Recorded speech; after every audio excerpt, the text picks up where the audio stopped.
Bien, amigos, tal y como habíamos anunciado, vamos a tener ahora en el espacio estelar del día una conversación que nadie se debería perder. Nos place recibir al doctor Luis Vergés, psicólogo y además el director del Centro Conductual, yo no me acuerdo bien el nombre de Intervención Conductual para Hombres. De Intervención Conductual para Hombres. Vamos a compartir el cafecito con él en el espacio estelar del día de hoy. Bienvenido. Muchas gracias, muchas gracias. Y además salud. Gracias, sí. Bueno, doctor, vamos, la sociedad dominicana está estremecida con la conducta de los funcionarios judiciales, del Ministerio Público y de la Judicatura, que pusieron en la calle a Oscar Fernández y entonces perpetró lo que se sabía que él quería hacer. Le dio 5 balazos a su ex esposa, a la que antes le había dado 7 puñaladas, y lo hizo delante de las 3 niñas. Vamos a comenzar por el alcance por la cantidad de víctimas de este caso particular. ¿Qué pasa con esas 3 niñas que frente a sus ojos su padre cometió este desastre? Sí, lo cierto es, primero lamentar esa tragedia, porque no tan solo enluta a una familia, sino toda una sociedad, que tenemos un trauma colectivo por lo que ha pasado. Y de forma más directa a las niñas, estamos hablando de las principales figuras de apego de estas niñas.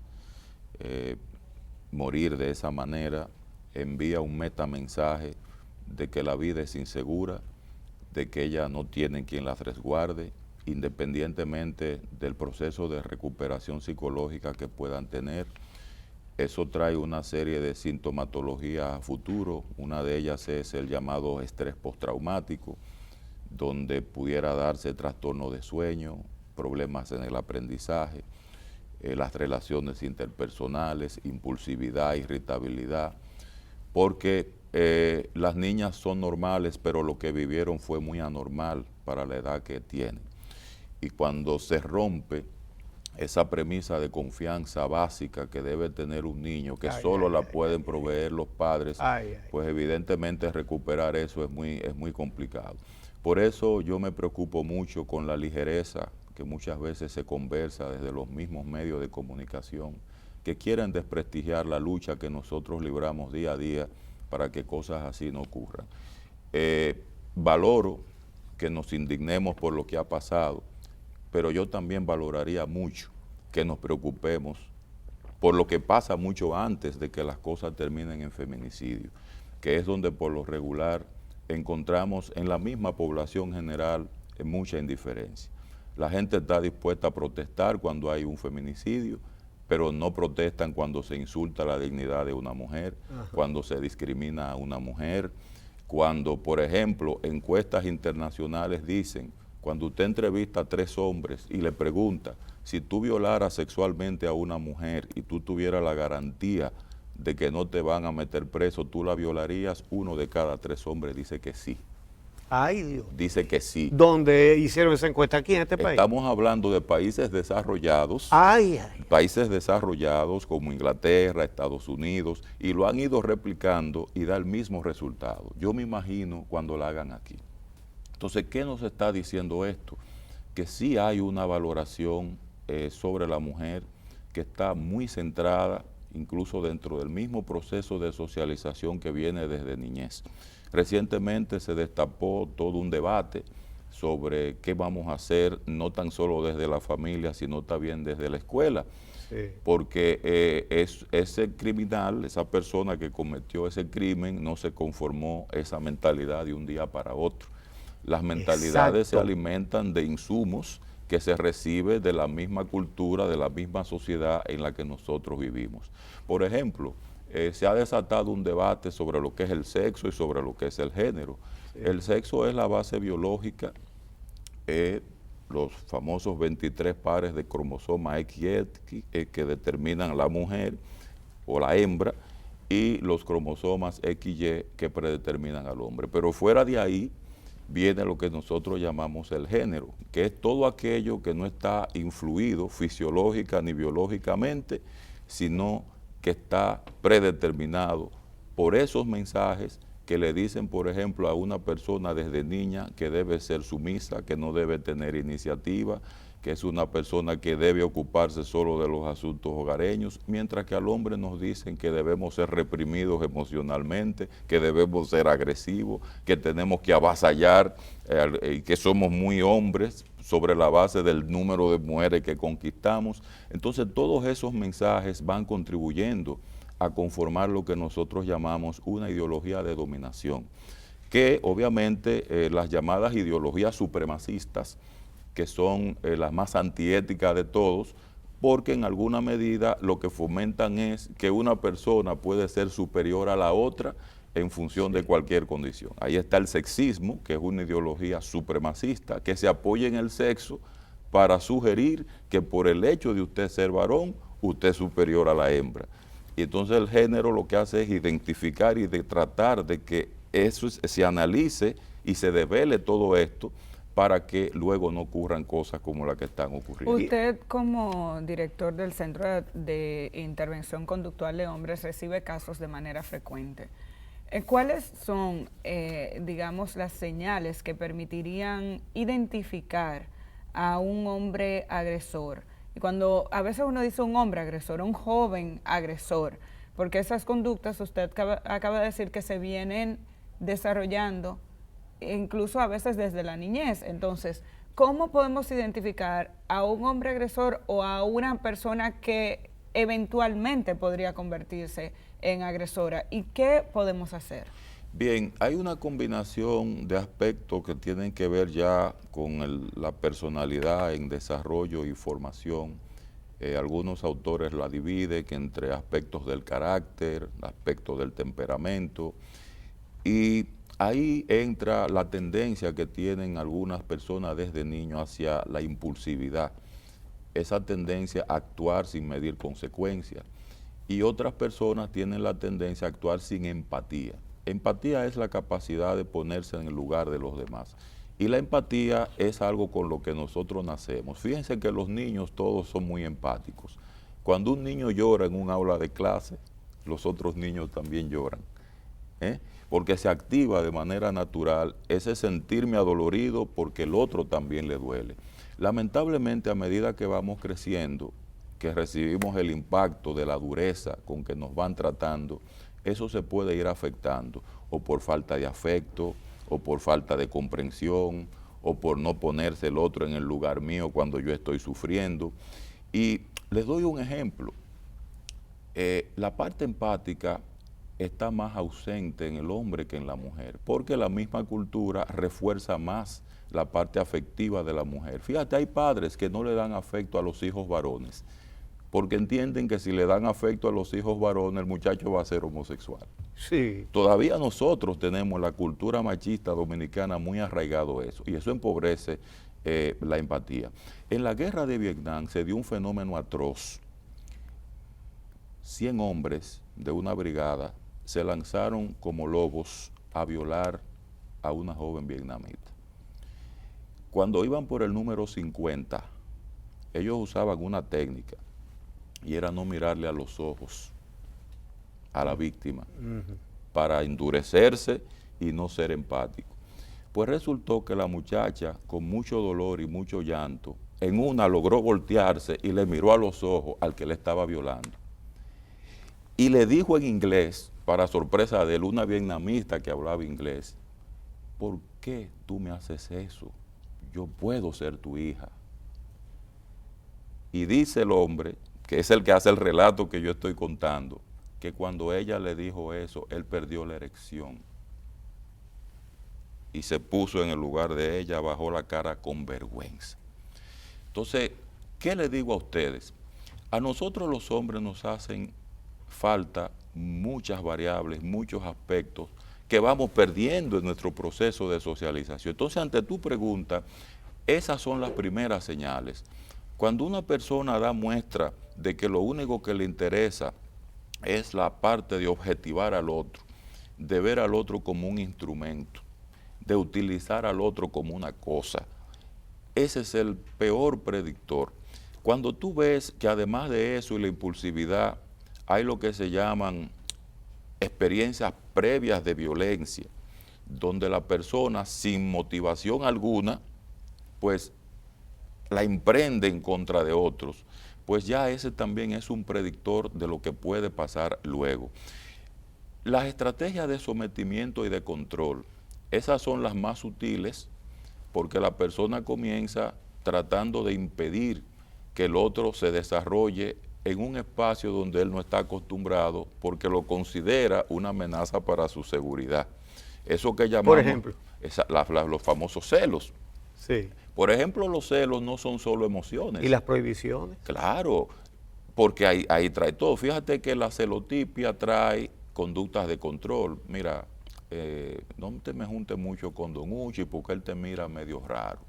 Ya al ratito la mujer comienza a decir, bueno, yo voy a tener que dejar este trabajo. Y ahí viene algo importante. Esta persona va descubriendo que su conducta de control tiene una propiedad funcional. Funcional significa que en la medida que él emite la conducta va logrando un resultado. Si no cortamos eso a tiempo, yo he tenido experiencia de mujeres que la primera vez, ¿dónde tú estabas? Y, bueno, pero ¿por qué yo tengo que decirte dónde yo estaba? ¿Y por qué me lo preguntas de esa manera? Es que tú dudas de mí. Bueno, entonces yo te lo puedo informar. Entonces fíjate cómo cuando se aclaran los conceptos de esa forma, ya la persona se va dando cuenta de que el sometimiento y el control no estará permitido. Entonces, algo que es también fundamental es la dependencia económica.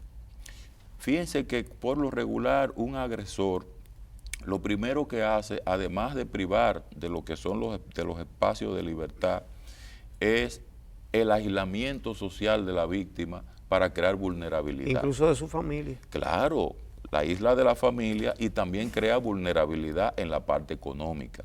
Porque en la medida en que las personas son más dependientes económicamente, pues menos pueden salir. Ustedes dirán, sí, pero tenemos casos de mujeres que son independientes económicamente, que son profesionales, como fue el último caso, que también corren riesgo.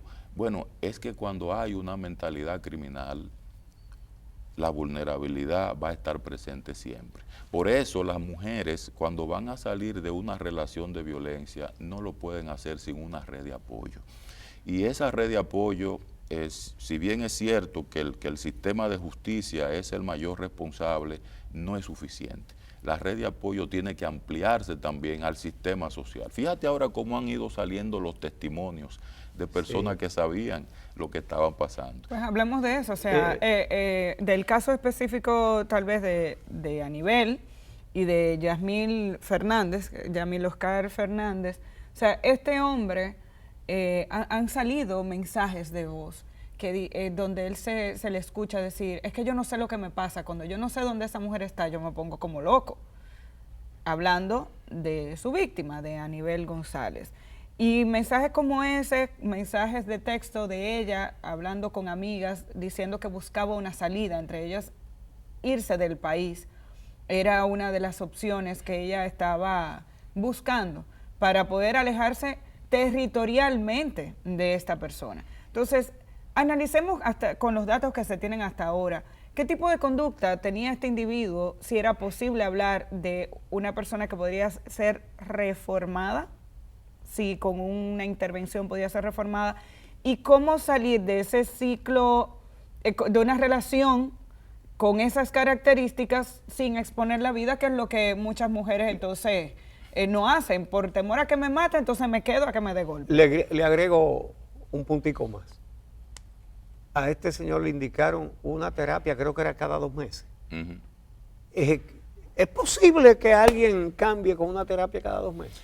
No, evidentemente que no, y ese es uno de los desafíos que tenemos como sistema. Miren, es interesante lo que ustedes están preguntando, porque la Procuraduría General de la República como institución es uno de los escenarios institucionales que más se ha desarrollado precisamente para irle dando respuesta a este problema tan complejo. porque eso implica desde tú remodelar instituciones, desde tú hacer planes que no teníamos, desde tú incorporar y capacitar sistemáticamente gente. Y hay una variable extraña, sobre todo por la crisis social que nosotros tenemos hoy día, que es la crisis de valores morales, que es la parte más difícil de tú controlar, porque tú tienes que trabajar con la gente y tú tienes que depender de esa gente. Aquí está todo protocolizado, aquí está todo establecido. El mismo centro que yo dirijo tiene su protocolo, pero fíjense qué cosa, lo que dice Don Uchi, esos jueces a lo mejor no saben que lo que tienen que definir cómo se va a pautar la terapia es precisamente el psicólogo, sí, comenzando por ahí. Pero igual, ese es un caso del sistema penitenciario que, por ejemplo, ¿qué está planteando la Procuraduría? Antes de que ocurriera este hecho, ya la Procuraduría General de la República estaba haciendo las consultas para que los programas se lleven a las cárceles. Porque la idea es que faltando 1 o 2 años de que una persona cumpla una pena y vaya para la calle, deben comenzar esos programas. Y los programas deben ser especializados. En este caso, nosotros tenemos un programa especializado. ¿Qué llamamos programa especializado? Bueno, si el problema es especializado, no se puede dar una terapia general, porque no es lo mismo usted tratar un pedófilo, por ejemplo, que tratar una persona que tiene riesgo criminal de convertirse en un feminicida. Los factores de riesgo varían dependiendo del tipo penal y dependiendo del perfil del agresor. Todo eso implica una evaluación, todo eso implica una estrategia especializada y diferente. Entonces, por esa razón, lamentablemente a veces estos avances llegan tarde, después de uno tener que lamentar situaciones como esta. Pero es importante que a pesar del dolor que todos sentimos como sociedad, que nuestras instituciones no bajen la moral y que reconozcamos que hay gente muy seria en las instituciones también, que se entregan y se consagran 24 horas. No quieran ustedes saber lo que implica. 32.000 hombres hemos intervenido nosotros. 32.000 hombres hemos intervenido nosotros. ¿Que en prisión? No, porque nosotros no pertenecemos al sistema penitenciario. Lo que estamos apostando es que en el sistema penitenciario haya programas como el que tenemos y que nosotros. no lleguen a estar presos por haber cometido un hecho. Exacto, ese es el rol de nosotros, pero ya cuando están en el sistema penitenciario debe haber programas especializados como el nuestro, que es lo que la Procuraduría está tratando de auspiciar. Y en este caso, el señor Oscar Fernández, ¿se sometió alguna vez a terapia? Bueno, lo que pasa es que yo no sé qué pasa dentro del sistema de gestión penitenciaria. Porque nosotros no trabajamos en esa parte. Cuando él sale con la medida, entonces lo mandan allá. Ya nosotros no sabemos ni nos podemos meter en lo que deciden los jueces. Ya, incluso cuando lo mandan con una sentencia, hay que ejecutar lo que dice la sentencia. Pero en esta parte, lo que yo quiero que ustedes sepan es, incluso aquí ando yo, que quiero mostrar esto, que son los lineamientos para la atención de la investigación y persecución eficaz, los casos de violencia de género intrafamiliar y delitos sexuales. Ahí está todo protocolizado, con el liderazgo del señor Jean Alain, Ana Andrea Villa Camacho, que es la que dirige la unidad. Señor, esta gente se reúnen, se capacitan, se entrenan, eso. Ahora, yo sí quiero apuntalar algo. Miren, este es un problema tan complejo que una institución sola no lo puede manejar. Nosotros tenemos que contar con el apoyo de los medios de comunicación. Y cuando yo digo el apoyo de los medios de comunicación, además de la iglesia, además de todas las demás instancias, además de la escuela, me estoy refiriendo a los estereotipos que se siguen alimentando, que alimentan la actitud depredadora de gente como esta que ya tienen esas tendencias. Yo mismo ahora me estoy cuidando de hablar. ¿Por qué? Porque pudiera estarme viendo una persona con estas tendencias, que pudiera aprovechar cualquier cosa que yo digo para convertirlo en detonante y generar una conducta criminal en contra de una persona que esté vulnerable a su alrededor. Pero no nos ha respondido la pregunta de esa red de apoyo. Usted dijo, precisamente a propósito de este caso y de los múltiples casos que podemos tener por ahí, una de las inquietudes que ha generado el caso de Aníbal es la cantidad de gente que sabía lo que estaba ocurriendo y y a veces la inacción o el desconocimiento de cómo intervenir en este caso. Y usted decía, una persona que está siendo víctima de violencia en una relación de pareja no puede dejarla de golpe. Lo ideal es que lo haga con un acompañamiento de especialistas y de esa red de apoyo. ¿Cómo se hace esto? ¿Cuáles serían los pasos que usted recomendaría en este sentido? ¿Y qué pueden hacer los amigos, los familiares? Mira, los amigos y los familiares pueden hacer mucho. Y si no saben qué hacer, es preferible que no hagan lo que muchas veces hacen, que se manejan con los valores tradicionales de que la mujer es el centro de la familia y le dicen a la mujer, no abandone tu familia, dale una segunda oportunidad porque tú eres el centro de la familia. Entonces llenan de culpa la cabeza de la mujer y ella comienza a disociarse mentalmente. Estos hombres, déjenme decirle algo, tienen lo que se llaman el principio de doble fachada. Fíjense que ni siquiera las fieras más depredadoras de la filogenia advierten a la víctima potencial que se la van a comer. El tigre se confunde con la naturaleza para confundir a las víctimas también. Entonces, ¿qué pasa con estos hombres? Que tienden a hacer eso que llamamos doble fachada. Fíjate cómo él aparecía como un padre amoroso, que quería a los hijos, hay fotos con los hijos, y en verdad eso es posible, porque el problema no es con los hijos, el problema es la relación de dominación, que al él perderla y no saber vivir de otra forma que no sea dominando, ahí se pone esta mujer vulnerable. Eso es lo que la población tiene que entender.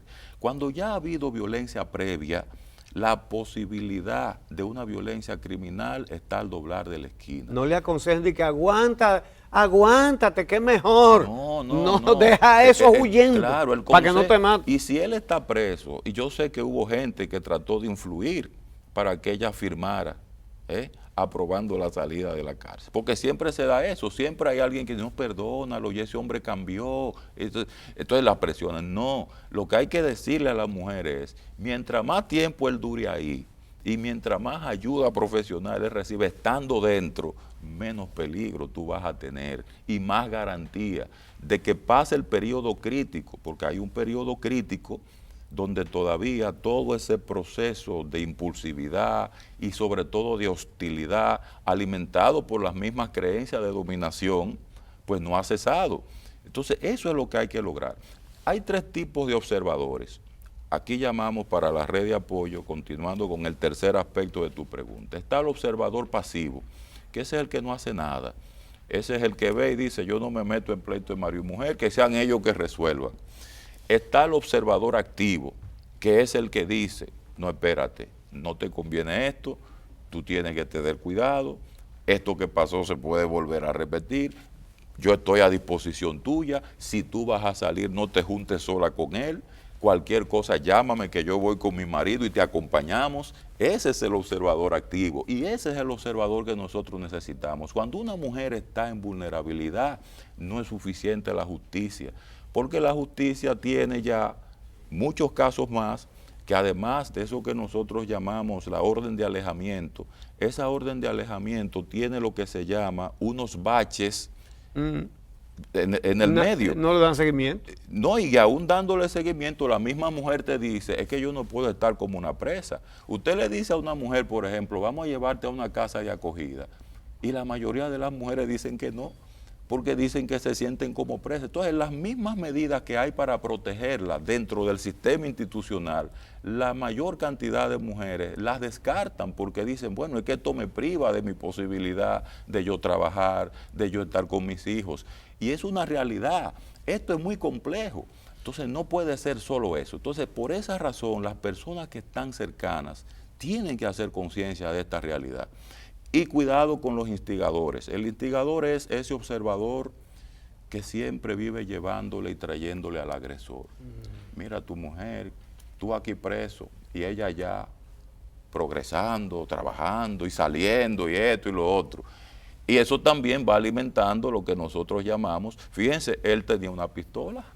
¿Y quién le dio la pistola? Fue un amigo.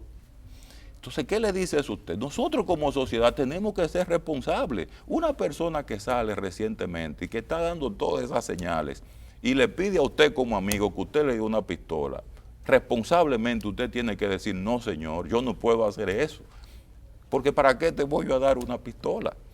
Entonces, cosas como esa, nosotros tenemos que decírsela a la sociedad también. Ahora, vamos a hacer una pausa, pero quedan muchas cosas interesantes que conversar sobre este tema, así que no se vayan, amigos. Regresamos con el doctor Luis Vergés.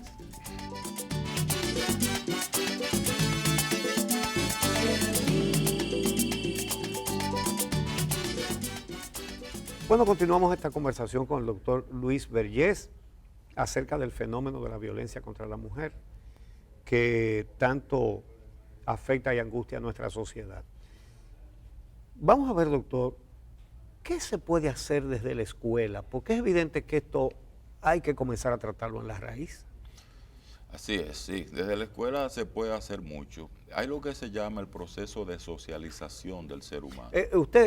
Discúlpeme, usted ha encabezado equipos de psicólogos que han hecho estudios sobre la violencia en las escuelas de la República Dominicana. Así es. Así que me gustaría que también nos hable un poquito de eso. Pero vamos primero con esto. ¿Qué puede hacer la escuela en la formación de niños y niñas para evitar que pasen estas tragedias? Bien, hay 3 categorías de habilidades fundamentales en el desarrollo de un ser humano que componen eso que llamamos el proceso de socialización del individuo, que es preparar al individuo para que viva en sociedad. Ahí los actores fundamentales son la familia y la escuela. Y ya otras instituciones, la iglesia, los medios de comunicación influyen, pero la responsabilidad delegada de forma directa es fundamental en esas 2 instituciones. La primera categoría de tareas es desarrollar habilidades sociales, que son esos aspectos psicológicos que cuando usted lo desarrolla garantiza que se va a relacionar con el otro sin representar peligro para el otro. Ahí entra la empatía, que es la capacidad de usted ponerse en el lugar del otro. Ahí entra también la conciencia moral, que es el conocimiento que van desarrollando desde niños las personas para saber lo que es bueno y lo que es malo, lo que es dañino y lo que no, y cómo el ser humano tiene que ser el centro de todo tipo de acción de esa conciencia moral. Están lo que se llaman las habilidades de regulación emocional, que es la capacidad de usted aprender a identificar cuando usted se enoja, utilizar su enojo sin representar un peligro para la otra persona. Todo eso se hace desde niño y se hace desde la familia y se refuerza desde la escuela. ¿Dónde está el problema? Que con el tema del machismo, que es una variable intermedia que se convierte en un obstáculo importante, muchas veces los contenidos académicos refuerzan la represión emocional de los varones y liberan la libertad emocional de las muchachas. Y al final tú tienes 2 personas que viven en territorios diferentes y cuando crecen y se casan no se conocen. Entonces tenemos un proceso de socialización totalmente incoherente, donde no hay un punto en común, donde se encuentran los niños y las niñas, donde se encuentran, para luego tener relaciones armoniosas. Y eso se está reflejando en lo que tenemos hoy día.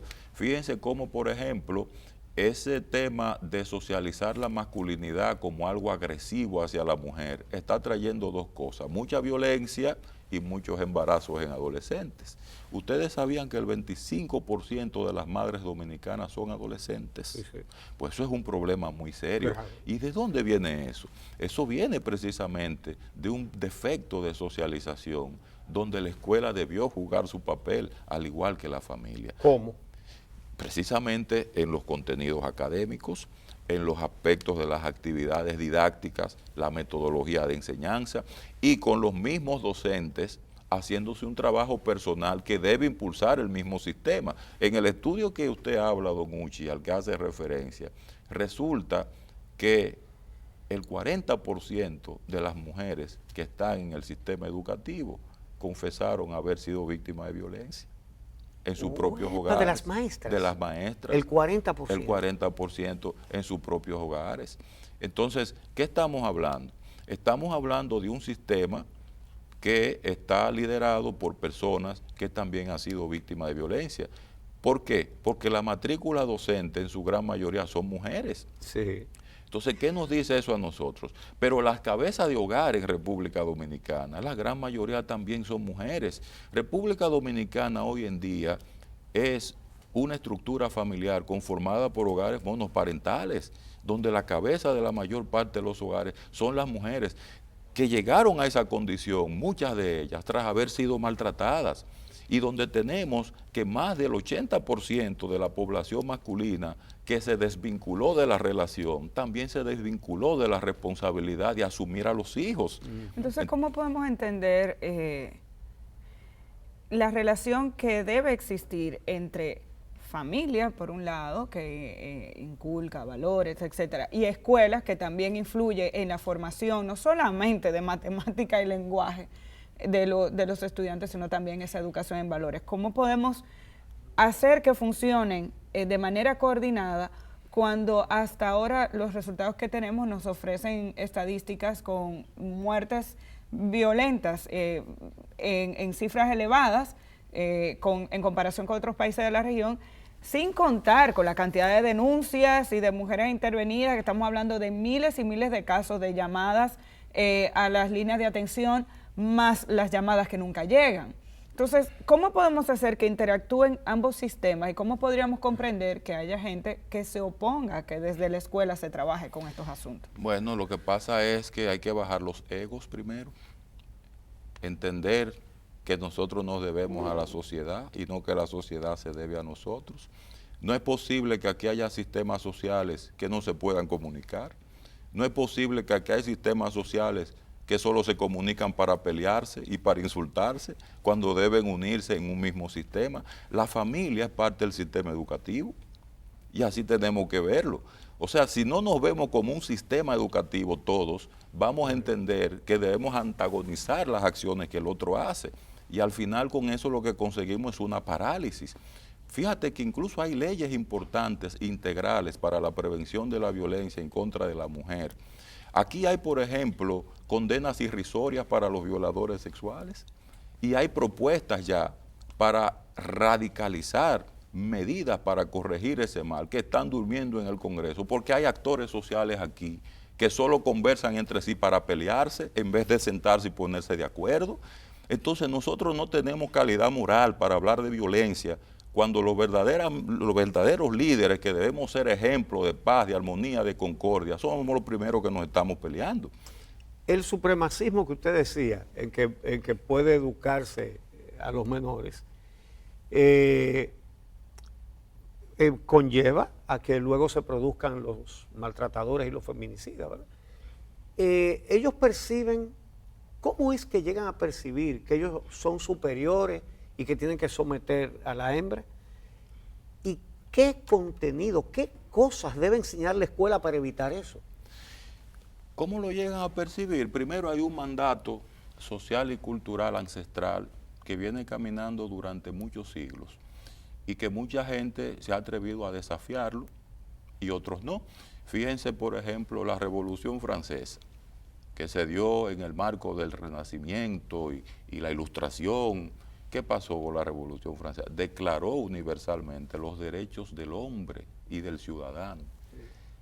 Y Olympia de Gouges, una mujer artista que se convirtió en líder, hizo una declaración para los derechos de la mujer y la ciudadana y la guillotinaron. Le cortaron la cabeza solo para hacer eso. Y hubo una primera ministra que la respaldó y también la guillotinaron. Entonces hay un mandato social y cultural ancestral de predominio, de control, de sentirnos especiales, que hay que ir desmontando y seguirlo desmontando. Y en la medida que lo hagamos, tenemos que comenzar con una conciencia, con un análisis costo-beneficio, de en qué nos estamos beneficiando con mantener esa lealtad a ese paradigma obsoleto, donde incluso cuando uno habla de la palabra igualdad, en términos de derecho, hombre y mujer, la mayoría de la gente se ofende. Señores, una cosa es la desigualdad y otra cosa es la diferencia. Los hombres y las mujeres somos diferentes, pero no podemos ser desiguales. Exactamente. Oye, qué bien. No podemos ser desiguales. Qué claro está ese concepto. No podemos ser desiguales. Y ahí es donde tenemos el problema. Y hay gente que hasta se lanza a la calle a protestar cuando decimos que tenemos que ser iguales. Y no puede ser. Y reclaman exclusivamente igualdad ante la ley. No entiendo por qué no reclamar igualdad de derechos. Y es igualdad de derechos, es lo fundamental, eso es. Doctor Luis Vergés, siempre es un placer conversar con usted y aprender en cada una de estas conversaciones. Ojalá y muchos de ustedes estén viendo esta conversación y de lo contrario, como siempre, la pondremos a disposición del público a través de nuestras cuentas de YouTube y nuestras diferentes páginas web. También para en uchilora.net. También en uchilora.net. No se olvide. No te me olvides. Y en el día RD. Y en el día RD. Estará disponible para todos porque esta conversación hay que escucharla, hay que repetirla, aprender de ella y a partir de ahí tomar acción, que es lo más importante. Muchísimas gracias, doctor Luis Vergés. A ustedes las gracias también por acompañarnos en esta mañana. Nos reencontramos de nuevo a las 6 por aquí por Telesistema Canal 11 mañana. Hasta entonces.